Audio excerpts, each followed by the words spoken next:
এ বিষয়ে আরও জানাতে খুলনা থেকে যোগ দিচ্ছেন বেল্লাল হোসেন সজল। সজল, আমাদেরকে সবশেষ আপডেট জানাবেন।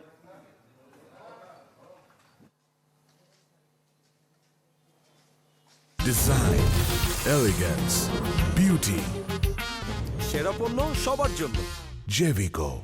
সুস্মিতা, সবশেষ যে ঘটনাটি, যেই গাড়িতে করে মোতালেব শিকদার এই বাড়িতে এসেছিলেন বলে ধারণা করা হচ্ছিল, এই আলাক্সা জামে মসজিদের গলির মাথায় গাড়িটি রাখা ছিল গতকাল রাত থেকে, এবং এই মাত্র একটু আগে আমরা দেখেছি সোনাডাঙ্গা থানা পুলিশ র্যাকারে বাঁধিয়ে সেই গাড়িটি তাদের হেফাজতে নিয়েছেন। এবং এই যে ঘটনা, সেই ঘটনাকে কেন্দ্র করে আমরা দেখছি যে আশপাশে যে বসত বাড়িগুলো রয়েছে, স্থানীয়রা তারা একটু থমথমে পরিবেশে আছে, উদ্বেগ প্রকাশ করছেন যে বসত বাড়ির মধ্যে এমন একটি ঘটনা তারা কখনোই কিন্তু ব্যাপারটাকে প্রত্যাশা করেননি। এবং আমরা পুলিশের সঙ্গে কথা বলেছি, পুলিশ কাউকে আটক না করলেও জিজ্ঞাসাবাদের জন্য স্থানীয় একজনকে নিয়েছেন যে ঘটনার সাথে কারা কারা ছিলেন। এবং আমরা সিসিটিভি ফুটেজে যেটি দেখতে পেরেছি যে 10টা 59 মিনিটে এই সড়ক দিয়েই কিন্তু যে মোতালেব শিকদার নিজেই হেঁটে যাচ্ছিলেন, তাকে একজন ধরে নিয়ে যাচ্ছিল এবং খুলনা মেডিকেল কলেজ হাসপাতালে তিনি চিকিৎসাধীন অবস্থায় রয়েছেন এবং চিকিৎসক বিষয়টিকে আশঙ্কামুক্ত বলছেন। এবং পুলিশ যেটি জানার চেষ্টা করছেন, এই ঘটনার সঙ্গে কারা কারা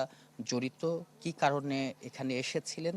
এবং আমরা এই বাড়িটির যিনি বাড়িওয়ালা ছিলেন তার সঙ্গে কথা বলেছেন, তিনি যেটি বলছেন তাদেরকে এই যে গত নভেম্বরের 1 মাস আগেই এই বাড়িটি ভাড়া নেওয়া হয়, তারা এই অনৈতিক কাজ বা এলোমেলো অবস্থা এইগুলো দেখে কিন্তু তারা বেশ কিছুদিন আগেই তাদের বাড়ি থেকে নেমে যেতে বলেন। তন্নি নামের একজন নারী কিন্তু বাড়িটি ভাড়া নেন এবং এর আগেও মোতালেব শিকদার এই বাড়িতে এসেছিলেন বা কতবার এসেছেন, পুলিশ কিন্তু সেই বিষয়টিকে জানার চেষ্টা করছেন এবং কি কারণে এই হামলাটি ঘটেছে সেটি কিন্তু তারা হয়তোবা তদন্ত করে আরো বিস্তারিত জানতে পারবেন। তো সুস্মিতা, আমার কাছে খুলনা সোনাডাঙ্গা থেকে এই ছিল সবশেষ।